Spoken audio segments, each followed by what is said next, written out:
Bonjour YouTube, welcome back to our channel. Today is super cold, but we're back in Versailles and we're going to be taking you to something super special. The apartments of Madame du Barry, which are right there. On y va!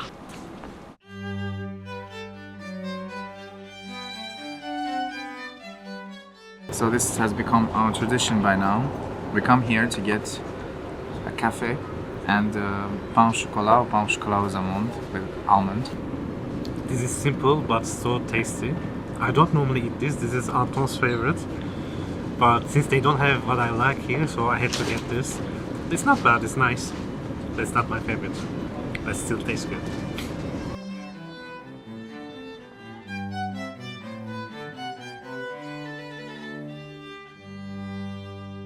Today we are in Versailles, not to learn about the royals and their lives, but about a historic figure who wasn't royal at all. Madame du Barry is the name she is best known for. However, this mysterious and even controversial woman had borne multiple names: Jeanne-Bénédicte Bécu, Mademoiselle Rançon, Mademoiselle Beauvarnier, and Jean Gomard de Vaubernier, just to name a few. One thing for sure, her first name was Jeanne, and today we are going to one of the most luxurious apartments of Versailles that had the entire court green with envy.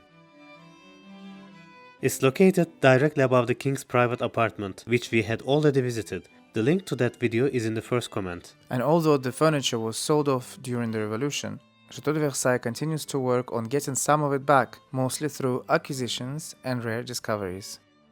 And apparently a lot of Versailles furniture is now with the British royal family, among others. Nevertheless, thanks to the impeccable restorations done in the recent years, the apartment of Madame du Barry has rediscovered its former glory.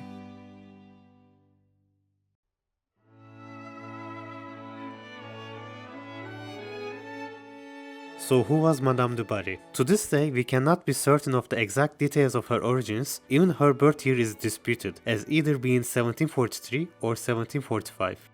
What is certain that Jeanne was the daughter of Anne Bécu, who was a seamstress, and was born out of a wedlock. The identity of the father is uncertain and is disputed as well. Even the birthplace is not certain for Jeanne, as some suggest she was born in Albenga, Italy, and not in France. As a child, Jeanne was sent to a convent with the ladies of Saint-Aur on Rue Neuve Sainte-Geneviève, near Val-de-Grâce in Paris. After 9 years there, Jeanne left the convent cultured, literate, and skilled in the arts. She went on to pursue a career in fashion. At 16, she worked for Elisabeth de la Garde at the Château de la Courneuve, where she learned about high society. In 1761, after being dismissed, she became a saleswoman in Paris. Due to her beauty, she quickly gained attention and started to mingle with elites. Historian Emmanuel de Baresquiel discovered that Jeanne du Barry had a child named Betsy in 1762 at the age of 17. The father was believed to be a financial magistrate, Arnaud de la Porte. Betsy was raised at Sainte Elisabeth Convent in Paris,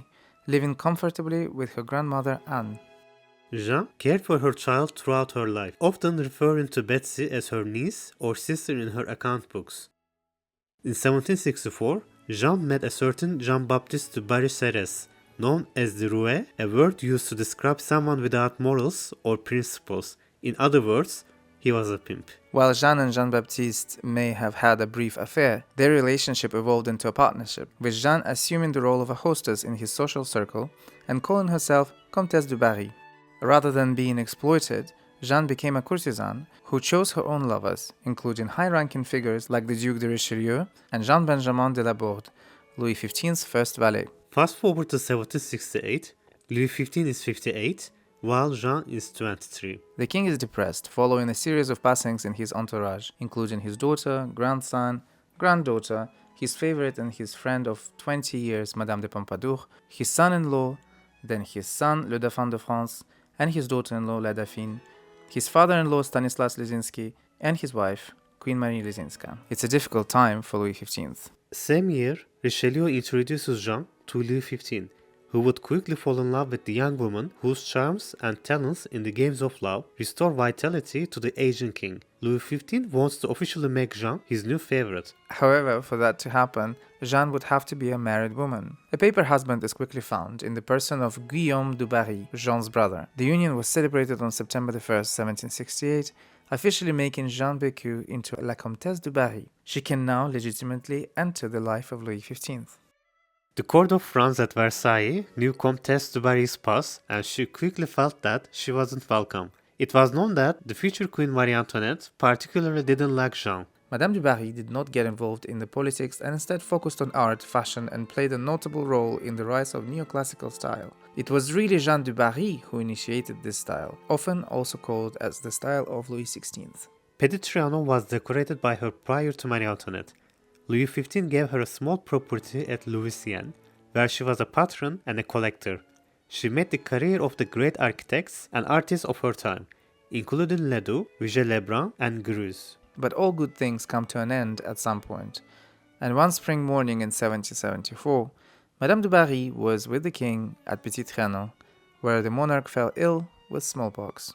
As his health worsened, Jeanne du Barry was sent out of Versailles to avoid a scandal, and with the death of Louis XV on May 10, 1774, her return to the palace was impossible. Jeanne was sent to exile to an abbey near Meaux, in Pont-aux-Dames. Little by little, she will regain her freedom. By 1775, she was allowed to leave the convent, and by the end of 1776, Louis XVI allowed her to return to Louisiane.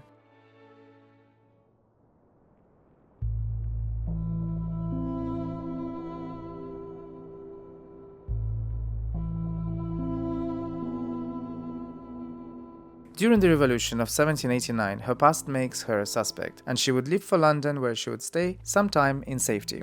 However, on the night of January 10th to 11th of 1791, Louisiane was broken into and jewelry worth of 1.5 million stolen, while Madame du Barry was absent. This would be her fault, as the hunt for the rich was about to begin. She was determined to find her stolen wealth, and even printed out some flyers offering huge amounts of money to those who help her recover the heritage. Some of the precious stones were apparently found in London, prompting La Comtesse to make 4 trips between France and England, but there was a figure undoubtedly attracted by the lure of the profit and wealth, a certain Georges Griève. He deployed all his energy to bring down Jeanne du Barry. He was helped in his obsession by those close to the favorite, Zamor, the Indian page, who had been offered to her as a child, Frémont, her former gardener, and Salavan, her cook.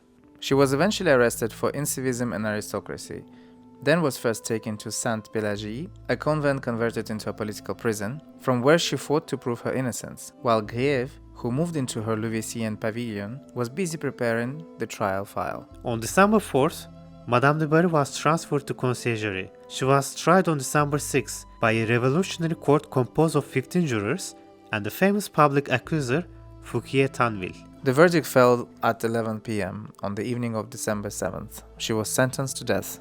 She fainted.